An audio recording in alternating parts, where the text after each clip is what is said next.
षष्ठतम सभा अनुष्ठित हो रायगड़ा जिला पंचायतर पाइकपड़ा पातलेश्वर मंदिर निकट गुंडीचा मंदिर ठारे आज षष्ठतम सभा अनुष्ठित हो कार्यक्रम में सभापति सीमांचल आचारी संपादक माधव पात्र संपादक वीरकिशोर दंडसेना कोषाध्यक्ष चिंतामणि सावत पाइकपड़ा पातलेश्वर मंदिर महाजन प्रभाकर नंदों समेत पूजारी मानक उपस्थित नूतन संपादक चयन करा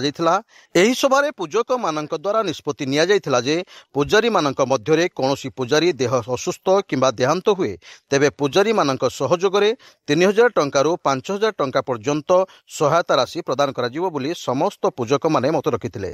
सीमांचल आचारी जिला रायगड़ा विषमंड ब्लॉक तारिणी मां सेवक मु आउ जिला स्तरीय पूजारी महासंघर सभापति अच्छी आईटा हूँ षष्ठ नंबर सभा आयोजन करा ये तेरुवाली पाइकपड़ा ग्राम श्री गुंडीचा मंदिर रे आयोजन करा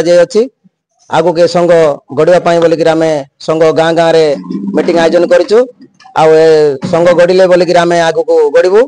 तेणुक आम सरकार पाखे प्रार्थना करम पूजार संघ को किंती सहयोग करेंगे सहयोग देवे बोलिक आम सरकार पाखे प्रार्थना करूँ तेणुक आम सब पूजार संघ गाँ गाँव में सभा आयोजन कर आम एकता हो चयन है नूतन संपादक चयन कराई ता ना हूँ पात्र आम जो कागज पत्र करने बोलिक मीटिंग होता आम जो संघर जी पैसा आयोजन कराई गोटे पासबुक करने बोलिक आम मीटिंग आयोजन कर जिला रायगड़ा बोलकु कलनारा ताना चांदिली पोस्ट पाइकपड़ा मु पूजारी गुड़ा बामिणी गुड़ी मिणिया का मु 10 वर्ष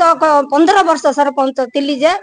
इबे से सरपंच हेई करबी मु द्रोणी मा ठाकुर ललिता देवी की गुंडीचा रानी की आ जगन्नाथ महापुर को समस्त को द्रोणी मा ठाकुर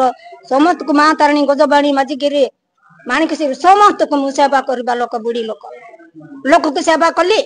महापुर की सेवा कली मते जमी बाड़ा सुना रूपा किछि दरकार नै ई परिवार। धन्यवाद मु कहबा चाहूँ जे पूजारी संघ में कोठी देखि नथिली जा हो गोटे करी आपण माने बसचंती सेतिके मु रायगड़ा दिलीप कुमार पड़ियारी रिपोर्ट स्वतंत्र ओडिशा लाइव।